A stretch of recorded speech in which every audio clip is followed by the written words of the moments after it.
প্রস্তুত home of cricket. বিকেলে music fest দিয়ে শুরু হচ্ছে বিপিএল এর 11তম আসরের উন্মাদনা। মঞ্চ মাতাবেন দেশ বিদেশের বিখ্যাত শিল্পীরা।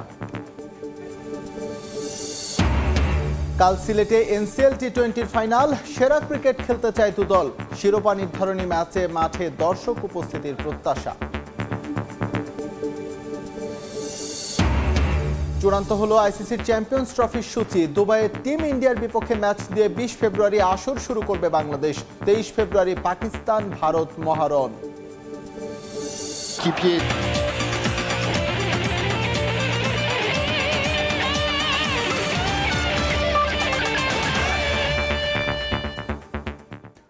বিশ্বের নানা প্রান্তের খেলাধুলার খবর নিয়ে আমাদের নিয়মিত আয়োজন খেলার সময়, আর এই আয়োজনে আপনাদের সঙ্গে আছি আমি এসএম ইকবাল। মিউজিক ফেস্ট দিয়ে আজ শুরু হচ্ছে 11তম বিপিএল এর আনুষ্ঠানিক উন্মাদনা। পারফর্ম করবেন উপমহাদেশের বিখ্যাত সঙ্গীত শিল্পী রাহাত ফতে আলী খান। একই সঙ্গে থাকবেন দেশি ব্যান্ড মাইলস, অ্যাভয়েড রাফা, জেফার, মুজা, হান্নান ও সঞ্জয়। কনসার্ট ঘিরে হোম অফ ক্রিকেট সাজানো হয়েছে রঙিনভাবে। এরই মধ্যে বিক্রি হয়ে গেছে কনসার্টের সব টিকিট। 30 ডিসেম্বর মাঠে গড়াবে এবারের বিপিএল। নতুন বাংলাদেশে প্রথম বিপিএল, চারিদিকে নতুনত্বের উৎসব, পরিবর্তনের ছোঁয়া সবকিছুতে যা লেগেছে বিপিএলও। এর মধ্য দিয়ে ক্রিকেটের দিন বদলের চেষ্টা। সাজানো হয়েছে মঞ্চ, চারিদিকে লাগানো হয়েছে রং বেরঙের আলোকসজ্জা। ঘরোয়া ক্রিকেটের সবচেয়ে মর্যাদাপূর্ণ আসরকে জাঁকজমকপূর্ণ করতে বাংলাদেশ ক্রিকেট বোর্ডও নিয়েছে বেশ কিছু উদ্যোগ। থিম সং, মাস্কট উন্মোচনের পর এবার মিউজিক ফেস্টের মধ্য দিয়ে আনুষ্ঠানিকভাবে শুরু হচ্ছে বিপিএল উন্মাদনা। 30 ডিসেম্বর পর্দা উঠবে বিপিএল এর 11তম আসরের। 7 দলের টুর্নামেন্টের ফাইনাল অনুষ্ঠিত হবে 2025 সালের 7 ফেব্রুয়ারি। মাঠের খেলা শুরুর আগেই বিপিএল কে ভিন্নভাবে আয়োজনের কথা বলে রেখেছিলেন বিসিবি সভাপতি, যার শুরুটা হচ্ছে মিউজিক ফেস্টের উৎসব মুখর অনুষ্ঠান দিয়ে। উপমহাদেশের প্রখ্যাত সঙ্গীত শিল্পী পাকিস্তানি রাহাত ফতে আলী খান মঞ্চ মাতাবেন হোম অফ ক্রিকেটের। সেই কনসার্টকে সফল করতে বিসিবির নিরলস পরিশ্রম। মিরপুরের শেরে বাংলা ক্রিকেট স্টেডিয়াম সাজানো হয়েছে রঙিনভাবে। শেষ মুহূর্তে ধোঁয়া মোছার কাজ করছেন কর্মীরা। দর্শকদের বসার স্থান প্রস্তুত করা হয়েছে সঙ্গীত পরিবেশনের স্টেজও। রাহাত ফতে আলী খান ছাড়াও হোম অফ ক্রিকেট মাতাবেন দেশীয় মাইলস, অ্যাভয়েড রাফা, জেফার, মুজা, হান্নান ও সঞ্জয়। দুপুর 2:30 থেকে খোলা হবে স্টেডিয়ামের গেট, আর কনসার্ট শুরু হবে বিকেল 4:30টায়। বিপিএল উন্মাদনা সবার মাঝে ছড়িয়ে দিতে কমানো হয়েছে টিকিটের মূল্য। প্লাটিনাম সর্বোচ্চ 8,000 টাকা, গোল্ড 6,000, সিলভার 4,000, গ্র্যান্ড স্ট্যান্ড 1500 এবং জুয়েল ও মোস্তাক স্ট্যান্ড 500 করে ধরা হয়েছে। মূল্য কমানোর পর এরই মধ্যে বিক্রি হয়ে গেছে সব টিকিট। ঢাকার পর একই ধারায় 25 ফেব্রুয়ারি চট্টগ্রাম এবং 27 ফেব্রুয়ারি সিলেটে অনুষ্ঠিত হবে মিউজিক ফেস্ট। এরপর 30 ডিসেম্বর থেকে শুরু হবে বিপিএল এর মাঠের উত্তাপ। তারেক হাসান শিমুল, সময় সংবাদ, ঢাকা। এই মুহূর্তে মিরপুরের হোম অফ ক্রিকেটে আছেন রিপোর্টার তারেক হাসান শিমুল। কনসার্ট ঘিরে দর্শক উন্মাদনার সবশেষ তথ্য জানতে আমরা এখন সরাসরি যুক্ত হচ্ছি তার সঙ্গে। বিপিএল এর আগে যে 10টি আসর হয়েছে, সেই 10 আসরে কিন্তু এইরকম উন্মাদনা কিংবা এরকম আয়োজন কিন্তু দেখেনি দর্শকরা। এবারের বিপিএলকে কেন্দ্র করে কিন্তু ভিন্ন ধরনের বেশ কিছু উদ্যোগ নিয়েছে বিসিবি, যেখানে আমরা দেখেছি যে 3টি ভেন্যুতে কিন্তু ট্রফি ট্যুর করবে এবং কি সেই 3টি ভেন্যুতেই কিন্তু কনসার্টের আয়োজন করা হয়েছে। আজকে ঢাকা দিয়ে শুরু হচ্ছে। ঢাকার কিছুক্ষণ পর গেট খুলে দেওয়া হবে, 2:30 থেকে গেট খোলা হবে এবং কি 4:30 পর্যন্ত গেট খোলা থাকবে। এবং যেই কনসার্টের আয়োজন করা হয়েছে বিপিএল এর জন্য মিউজিক ফেস্ট, সেই মিউজিক ফেস্টে কিন্তু সঙ্গীত পরিবেশন করবেন পাকিস্তানের বিখ্যাত শিল্পী রাহাত ফতে আলী খান। তাছাড়া বাংলাদেশের শিল্পীদের কথা যদি বলি, যে জেফার, রাফা থেকে শুরু করে মুজা, হান্নান, সঞ্জয়, তাদের মতো বিখ্যাত যারা শিল্পী রয়েছেন তারা কিন্তু এখানে গান পরিবেশন করবেন। এরই মধ্যে কিন্তু আপনারা দেখেছেন রিপোর্টেও যে টিকিট বিক্রি হয়ে গেছে। দর্শকদের কিন্তু বেশ ভিড় দেখতে পাচ্ছি, যদিও বেশ খানিকটা সময় বাকি রয়েছে স্টেডিয়ামের ভেতরে প্রবেশ করার জন্য। তারপরেও কিন্তু এরই মধ্যে দর্শকরা কিন্তু মাঠের আশপাশে এসেছেন এবং কি গেটে ঢোকার জন্য কিন্তু লাইন দিয়ে দাঁড়িয়েছেন। এবং নিরাপত্তার কথা যদি বলি, যে 3 স্তরের নিরাপত্তা বাহিনী কিন্তু এখানে কাজ করছেন, সেনাবাহিনী, পুলিশ এবং রেব। তাছাড়া গোয়েন্দা সংস্থা যারা রয়েছেন তারা কিন্তু সাদা পোশাকের দায়িত্ব পালন করছেন।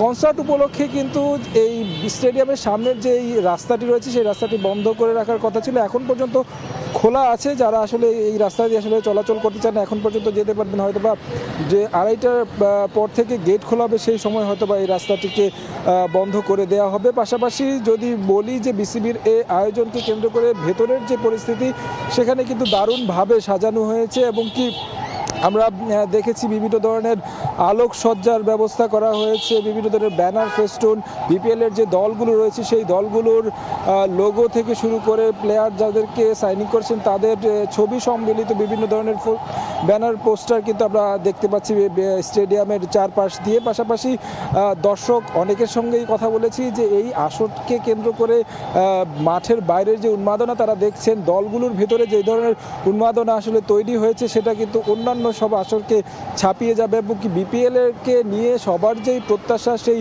প্রত্যাশিত একটি মানে বিপিএল যাবে সেই আশা সবাই করছেন। তো বলা চলে যে বিপিএলকে কেন্দ্র করে দর্শকদের মাঝে উন্মাদনা রয়েছে, ক্রিকেটাররা হয়তো বা এখনও আসলে দলের সঙ্গে যুক্ত হননি, তার দলের সঙ্গে যুক্ত হবেন মাঠের খেলা যখন শুরু হবে তখন কিন্তু আসলে উন্মাদনা সবাই দেখতে পাবে। তো আমার কাছে এই ছিল মিরপুর থেকে সবশেষ খবর।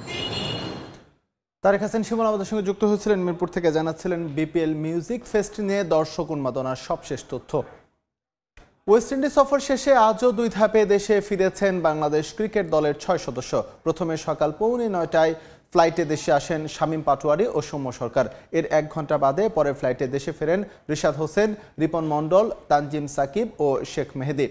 বিমান থেকে নেমে সিলেটের ডোমেস্টিক ফ্লাইটে সাকিব উড়াল দেন নিজ বাড়ির উদ্দেশ্যে। বিমানবন্দর থেকেই খুলনার পথে রওনা দেন শেখ মেহেদীও।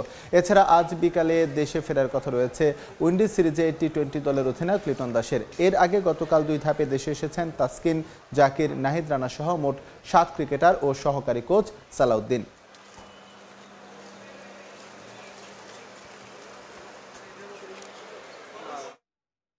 এনসিএল টি-20 খবর। টানা ম্যাচের ধকলে বাজে অবস্থা সিলেটের উইকেটের। এনসিএল এর শেষ ভাগে এসে মন্থর উইকেটে আমেজ হারিয়েছে মার্কাটারের ক্রিকেটাররাও বিরক্ত টানা ম্যাচে। নীতি নির্ধারকদের কাছে দাবি পরের আসর থেকে ভেন্যু আর সময় বাড়ানোর। সিলেট থেকে সাব্বির মিথুনের প্রতিবেদন, ক্যামেরায় ছিলেন দিগেন সিংহ।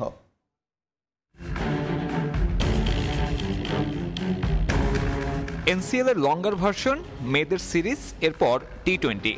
লাক্কাতুরার যেন বিশ্রামের সুযোগ নেই।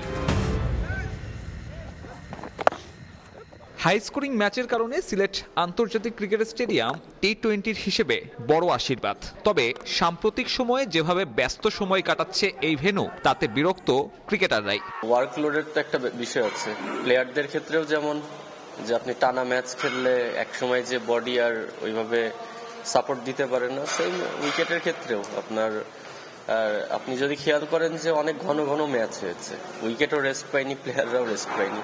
তো ডেফিনেটলি টুর্নামেন্টটা অনেক ভালো ছিল, বাট মানে আমি পার্সোনালি এক্সপেক্ট করব যে যদি নেক্সট টাইম এরকম টুর্নামেন্ট হয় আর একটু সময় নিয়ে করলে ভালো, প্লেয়ারদের জন্যও ভালো।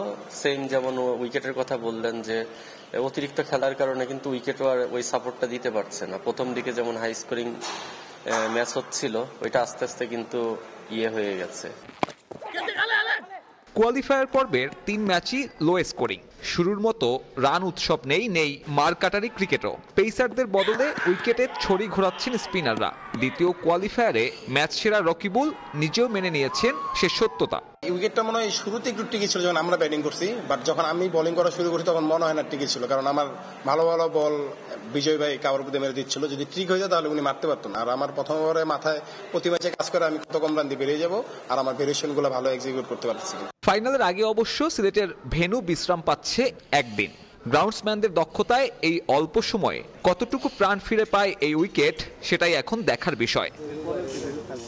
শেষ 11 দিনে সিলেটের এই মূল ভেন্যুতে ম্যাচ গড়িয়েছে 18টা, বিশ্রাম মাত্র 2 দিন, যার প্রভাব পড়তে শুরু করেছে ক্রিকেটাররাও বিরক্ত এমন মন্থর গতির উইকেট দেখে।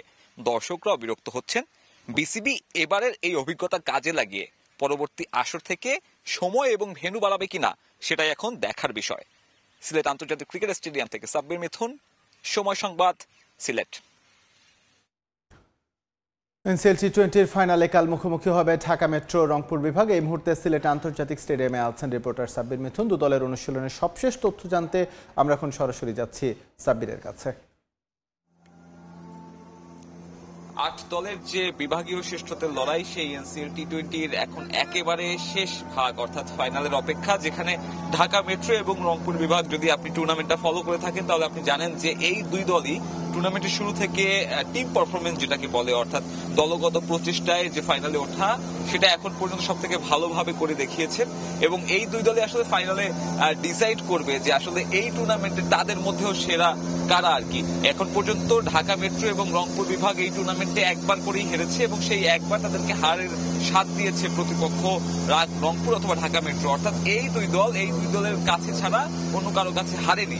ঢাকা মেট্রো প্রথম কোয়ালিফায়ারে জিততে পারেনি, এর আগে গ্রুপ পর্বে রংপুরকে হারায় ঢাকা মেট্রো।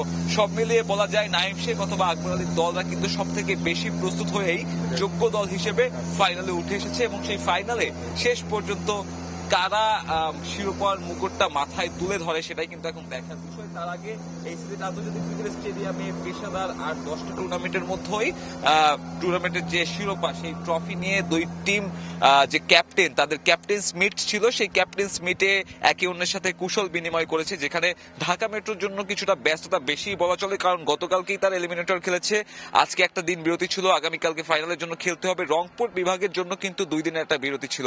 তবে দুই ক্যাপ্টেন সেই প্রেস কনফারেন্সে জানিয়েছেন যে ফাইনালে ফেভারিট বলে কোনো কিছু নেই। এই ফাইনালের দিনে যারা আসলে নির্ধারিত সময়ে নির্ধারিত মোমেন্টামটা কাজে লাগাতে পারবে, তারাই কিন্তু এই টি20-র প্রথম যে সংস্করণ, সেখানে কিন্তু শিরোপাটা বাড়ি নিতে পারবে। ঢাকা মেট্রো বেশ ভালো ক্রিকেট খেলছে, যেখানে দলটার অধিনায়ক যিনি নাইম শেখ, তিনিও কিন্তু ব্যাট হাতে এখন পর্যন্ত আসলে সর্বোচ্চ স্কোরার। অন্যদিকে রংপুরের মতন তারকাবিহীন একটা দলকে ফাইনালে তুলতে কিন্তু আকবর আলীর জন্য একটা বড় প্রশংসার দাবিদার, কারণ আকবর আলীর নেতৃত্বে আমরা যুব বিশ্বকাপ জয়ের পরে কিন্তু বয়স ভিত্তিকেও এই যে আকবর আলী, তার ক্যাপ্টেন্সি কিন্তু বেশ প্রশংসিত হয়েছে। এবার এনসিএল এ সেটা নতুন করে প্রমাণ মিলল। আকবর আলী নতুন এবং সিনিয়র ক্রিকেটারদের মিশেলে যে রংপুর বিভাগ, সেটাতে কিন্তু দারুণ একটা দলে পরিণত করেছে। গোটা টুর্নামেন্টে তারা ভালো ক্রিকেট খেলেছে, শেষটাও তারা রাঙাতে চায়। তবে ঢাকা মেট্রোর যে বোলিং অ্যাটাক, বোলিং এর যাতে তাদের অপশন বেশি, সেখান থেকে কিন্তু ঢাকা মেট্রোকে হারানোটা কঠিন হবে। সব মিলিয়ে বলা যায় ফাইনালে দারুণ একটা লড়াইয়ের অপেক্ষা লাক্কাতুরের স্টেডিয়ামে। আমার কাছে সিলেট থেকে এনসিএল নিয়ে ছিল সবশেষ। সাব্বির মিথুন যুক্ত হয়েছিলেন আমাদের সঙ্গে সিলেট থেকে, জানাচ্ছিলেন এনসিএল এর ফাইনালের সবশেষ তথ্য। দেখছেন খেলার সময়। ভারতের বিপক্ষে ম্যাচ দিয়ে চ্যাম্পিয়ন্স ট্রফি মিশন শুরু করবে বাংলাদেশ। 20 ফেব্রুয়ারি ম্যাচটি অনুষ্ঠিত হবে দুবাই।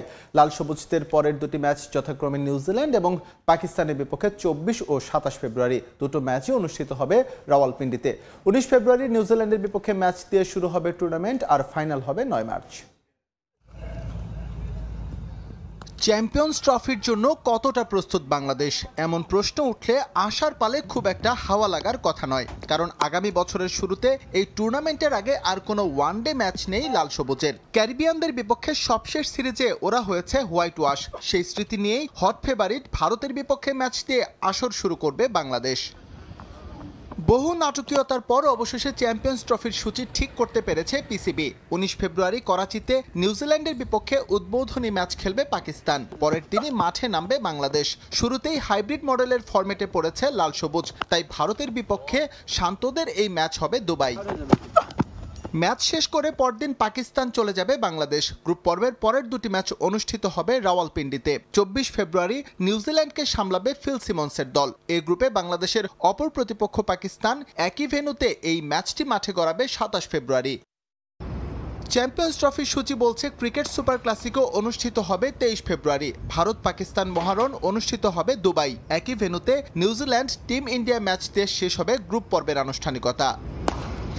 টুর্নামেন্টের প্রথম সেমিফাইনাল 4 মার্চ, তবে এই ম্যাচের জন্য রাখা হয়নি কোনো রিজার্ভ ডে। শীর্ষ 4-এর প্রথম ম্যাচ যদি ভারত কোয়ালিফাই করে, তবে এই খেলা অনুষ্ঠিত হবে দুবাই, আর তা না হলে ম্যাচ হবে পাকিস্তান। চ্যাম্পিয়ন্স ট্রফির দ্বিতীয় সেমিফাইনাল 5 মার্চ। প্রথম ম্যাচে না থাকলেও এই ম্যাচের জন্য আছে রিজার্ভ ডে। বহুল আলোচিত এই টুর্নামেন্টের ফাইনাল অনুষ্ঠিত হওয়ার কথা 9 মার্চ লাহোরে, তবে এজন্য অবশ্যই সেমিফাইনালে বাদ পড়তে হবে ভারতকে। আর যদি টিম ইন্ডিয়া শেষ পর্যন্ত টিকে যায়, তবে ফাইনাল আয়োজনের সুযোগ হারাবে পাকিস্তান। তখন ম্যাচ চলে যাবে সংযুক্ত আরব আমিরাতের দুবাই। এস এম ইকবাল, সময় সংবাদ। 10 বছরের জন্য নয়, 25 বছরের জন্য চট্টগ্রামের M A Aziz stadium lease নিতে চাচ্ছে বাফুফে। এর বাইরেও এনএসসির কাছে আরও 4-5টা মাঠ দেওয়ার দাবি জানাবে বাংলাদেশ ফুটবল ফেডারেশন। এছাড়া শুরু হয়েছে কমলাপুর স্টেডিয়ামের টার্ফ সংস্কারের প্রাথমিক কাজ। আগামী বছরের মার্চে সম্পূর্ণ প্রস্তুত মাঠ বুঝে পাবেন বলে জানান ফেডারেশন সাধারণ সম্পাদক।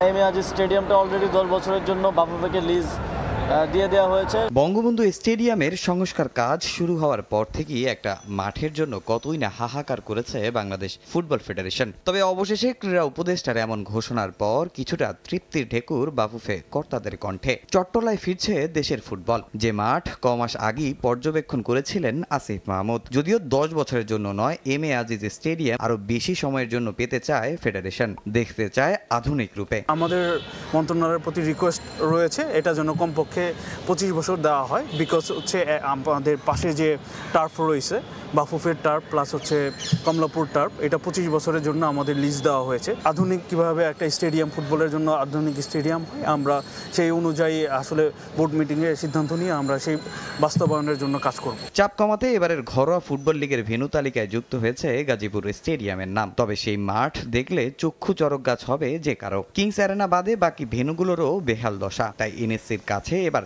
নতুন দাবি রাখতে যাচ্ছে বাফুফে। 4-5টা স্টেডিয়াম বাফুফের যদি থাকে তাহলে সংস্কার কাজ আমরা কিন্তু সারা বছর করে নিব, রক্ষণাবেক্ষণ করতে পারবো এবং আমাদের মাঠে খেলাটাও সুন্দরভাবে পরিচালিত হবে। বাফুফের কমলাপুর স্টেডিয়ামের অবস্থাও ভালো না, টার্ফের মেয়াদ পেরিয়েছে বহু আগে। অবশেষে সেই ভেন্যুও দেখতে চলেছে আশার আলো। ফেডারেশন ভবনের প্র্যাকটিস গ্রাউন্ডও পাবে নতুন রূপ। এত পরিমাণের এখানে খেলা হয়েছে যে আমাদের টার্ফের আসলে পরিবর্তন দরকার ছিল। ফিফা টেন্ডারের মাধ্যমে একটা নেদারল্যান্ডের একটা কোম্পানিকে তারা কাজ দিয়েছে এবং তারা কাজের প্রাথমিক পর্যায়ে শুরু করেছে। মার্চের শেষ নাগাদ আমরা আসলে সম্পূর্ণভাবে হয়তো যে কোম্পানি কাজ শেষ করতে পারবে। আমরা 2টা কাজই কিন্তু মার্চে শেষ করব, সো ওইটা যখন মোটামুটি শেষ হবে, যেহেতু এখানে আমাদের খেলাধুলা প্র্যাকটিস হয়, আমরা এটা আসলে জানুয়ারির শেষ দিকে উঠাবো। এদিকে এনএসসির কাছে বঙ্গবন্ধু স্টেডিয়ামে ম্যাচ কমিশনারের রুম করে দেওয়ার দাবি জানিয়েছিল বাফুফে। তা বাদে বাকি সবকিছুই ফেডারেশনের মন মতো হয়েছে। আগামী জানুয়ারিতেই মাঠ বুঝে পাবে বলে বিশ্বাস সাধারণ সম্পাদকের। তামিম হোসেন, সময় সংবাদ, ঢাকা।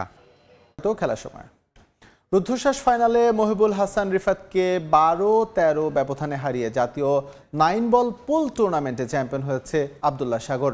6 দিনব্যাপী এই টুর্নামেন্টে আয়োজন করেছে Bangladesh billiard and snooker federation, যেখানে সারা বাংলাদেশ থেকে অংশ নেন 107 জন প্রতিযোগী। ফাইনালে উপস্থিত থেকে খেলা উপভোগ করেন ফেডারেশনের সভাপতি ব্রিগেডিয়ার জেনারেল অবসরপ্রাপ্ত মোহাম্মদ শামসুদ্দিন ও বিসিবির পরিচালক ফাহিম সিনহা।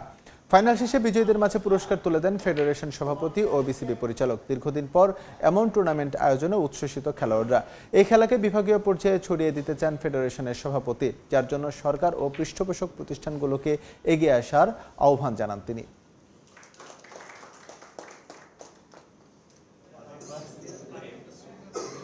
ইতিমধ্যেই পরিকল্পনা করেছি যে আমরা বিদেশ থেকে ট্রেনার আনবো, কোচ আনবো।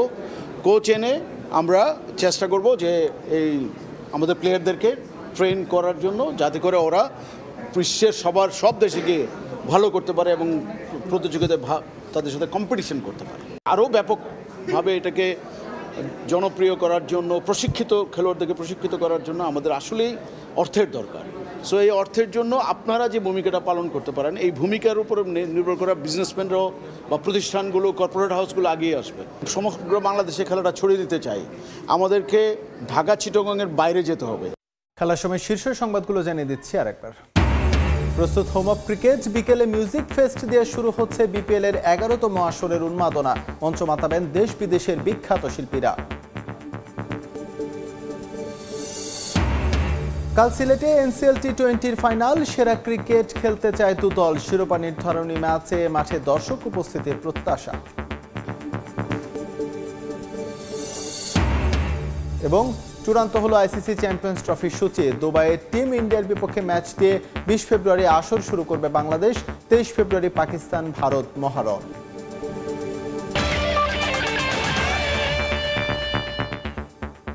এই ছিল খেলার সময়ের এখনকার আয়োজন। সঙ্গে থাকুন সময়ের।